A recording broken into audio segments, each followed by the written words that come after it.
लग्न झालं, डोली निघाली, माहेरची ओढ डोळ्यात साठली. हसत होती ती सर्वांसमोर, पण छातीत होती वेदना दाखलेली. आई रडली, बाबा थरथरले, भाऊ उभा होता डोळे झुकून. त्या क्षणी तिला एवढं वाटलं, माझा भाऊ तरी माझाच राहिला.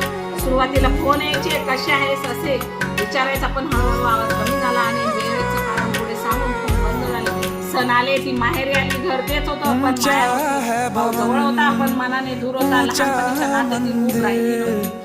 कधीच काही मागत नाही, ना दागिना, ना हिस्सा, ना पैसा. तिला हवे होते फक्त प्रेमाचे दोन शब्द. जो भाऊ तिला म्हणायचा, मी आहे ना, घाबरू नकोस, ते शब्द ऐकून तिला हत्तीचं बळ यायचं. तो भाऊ मात्र आज संसारात अडकला. दुःख नजरेत आलं नाही, कारण त्याला आता वेळच उरला नाही. रडत नाही, ओरडत नाही, कारण तिने आता गप्प राहणं शिकून. तिला माहित होतं आता रडू नये, कुणाला फरक पडणार नाही. देवासमोर उभा राहून हात जोडून ती एकच प्रार्थना करायची, देवा माझं माहेर आज ती पत्नी म्हणली जाते, पण तिचं माहेरच गुंतलेलं असतं.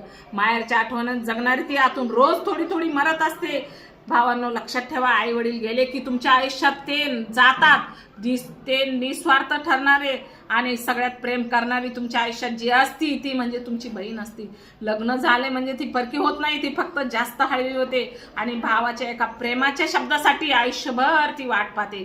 तिला नको असतो पैसा, नको असतो दागिना, नको असतो हिस्सा, हवं असतं फक्त प्रेम.